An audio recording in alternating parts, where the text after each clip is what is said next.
Saya orang Bugis Makassar dan rasanya harga diri jauh lebih tinggi daripada pangkat maupun jabatan. Biarkan saya hadapi. Nasihat budaya saya dari sana. Kalau berani berbuat harus berani tanggung jawab. Dan saya siap bertanggung jawab.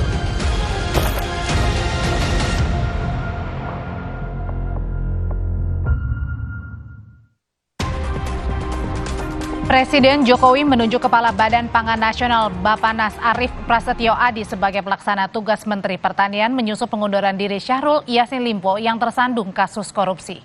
5 Oktober lalu, Syahrul Yassin Limpo saudara telah menyerahkan surat pengunduran diri sebagai Menteri Pertanian kepada Presiden usai tersangkut kasus dugaan korupsi di Kementan. Untuk sementara, Kepala Badan Pangan Nasional Arief Prasetyo Adi ditunjuk Presiden sebagai PLT Menteri Pertanian untuk mempermudah koordinasi terkait urusan pangan.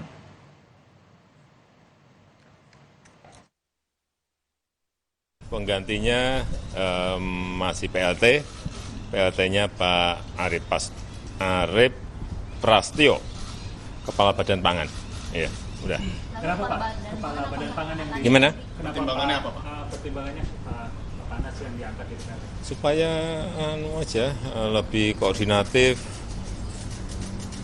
lebih memudahkan, karena biasanya kita Bulog, Badan Pangan, Kementan ini, Menteri Perdagangan ini selalu harus satu. Jadi untuk konsolidasi aja biar lebih memudahkan. Meski pelaksana tugas Menteri Pertanian sudah ditunjuk, tapi Presiden pastikan reshuffle tengah disiapkan. Siapa pengganti Mentan Syahrul Yassin Limpo dari kalangan partai politik atau mungkin dari kalangan profesional? Kita bahas sore ini bersama dengan Direktur Eksekutif Parameter Politik Indonesia, Adi Praitno, yang sudah bergabung. Mas Adi, sore. Selamat sore, Abre. Mas Adi, saat waktu itu Menkominfo diganti, kan kursi Menteri Nasdem nih diberikan pada Ketua Umum Projo ya, Pak Budi Ari. Nah, kalau yang sekarang ini, kira-kira melihat kemana pilihan Pak Jokowi soal pergantian Mentan yang juga merupakan kader Nasdem?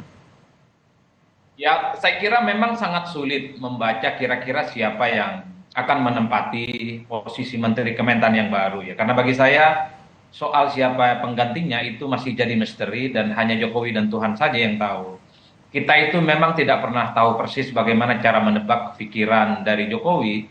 Seringkali pikiran-pikiran publik itu melesat. Oleh karena itu, kalau kita mencoba untuk menafsirkan kira-kira siapa yang paling mungkin bisa menjadi Kementan yang baru, ya saya menduga ini akan muncul dari kalangan profesional ya. Ini untuk memberikan dalam tanda kutip win-win solution, sehingga partai politik penggantinya yang akan menjabat sebagai menteri yang baru ini minimal tidak punya psikologi yang agak sedikit tidak nyaman dengan Nasdem karena kursi jatahnya misalnya dikurangi ya. Yang kedua, atau jangan-jangan memang diberikan kepada partai politik yang konon akan segera melabuhkan dukungan politiknya. Sudah beredar di kalangan aktivis, sudah beredar di kalangan para pegiat demokrasi, katanya partai politik tertentu, partai politik baru dari non pemerintah yang konon sudah merapat dan tinggal mendapatkan restu dari partai-partai pendukung Jokowi yang lainnya. Siapa itu? Demokrat? Demokrat konon ya, ini pertanyaan media, kemudian dari beberapa teman aktivis yang kemudian kita dengar, katanya Demokrat sangat mungkin bisa menjadi bagian dari koalisinya Jokowi. Apakah portofolionya itu di Kementan atau di tempat yang lain entah, tapi yang jelas ini sudah ramai dan santer dibicarakan di kalangan publik. Oleh karena itu, bagi saya ini sangat mungkin dikembalikan kepada partai politik, tapi tidak lagi kepada Nasdem, karena memang kita tahu hubungan Jokowi dan Nasdem rasa-rasanya agak sulit untuk diperbaiki. Kalau misalnya melihat dari dinamika politik yang ada lebih baik, memang lebih kepada tetap partai politik atau lebih kepada non-parpol, misalnya tadi profesional, atau mungkin jangan-jangan PLT-nya bisa ditunjuk sebagai menteri nanti? Itu yang saya sebut sebagai bagian dari misteri, Mbak Audrey ya. Kalau mau bicara sebenarnya menjelang akhir di 2024 tentu Pak Jokowi itu membutuhkan satu legacy yang cukup maksimal. Sehingga semua proyek mercusuar, hal-hal yang sudah dilakukan hampir 10 tahun ini memberikan catatan positif.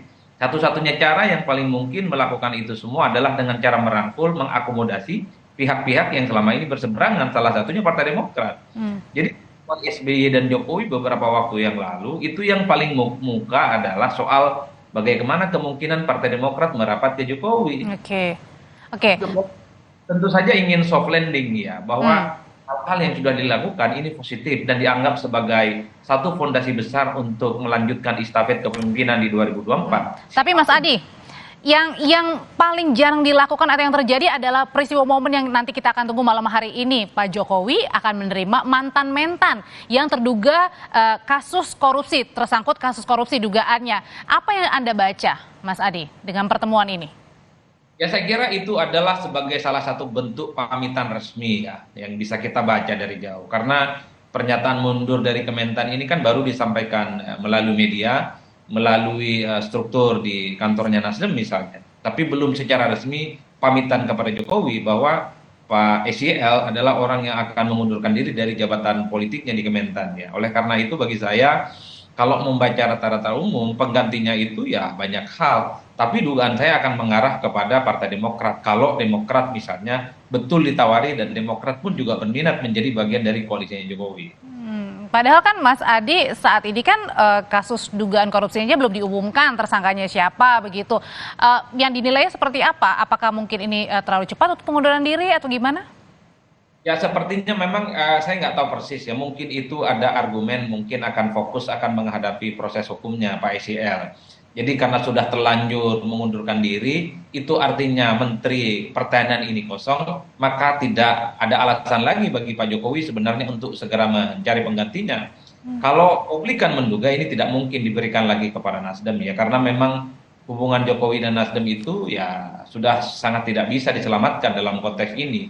Dan pada saat yang bersamaan Nasdem pun juga tidak terlampau berharap kalaupun toh dikembalikan ke Nasdem mereka akan menerima, tapi jika pun diberikan kepada pihak lain ya Nasdem bersikap pasrah. Karena persoalan siapa menteri itu adalah tentu menjadi wewenang dan otoritas Jokowi. Prerogatif ya. Oke. Oleh karena itu ya bagi saya serba spekulatif sebenarnya, dari apakah profesional, apakah dari partai politik yang lain dan seterusnya dan seterusnya. Tapi kan kita membaca momentum politik belakangan. Ketika SBY dan Jokowi bertemu, yang paling kuat pembicaraannya adalah soal kemungkinan Partai Demokrat berkoalisi dan menjadi bagian dari pemerintahan Jokowi. Ini adalah satu momentum yang dianggap sebagai pintu masuk bahwa sangat mungkin Demokrat itu akan bergabung dengan Jokowi ketika Kementan itu mengundurkan diri. Dan situlah kemudian ada kesempatan di mana Partai Demokrat mendapatkan jatah posisi menteri. Oke, Mas Adi Praetno, terima kasih untuk ulasannya. Siapa pengganti mantan-mentan Syahrul Yassin Limpo yang diduga ini menerima atau dugaan korupsi terjeratnya. Terima kasih Mas Adi, sehat selalu.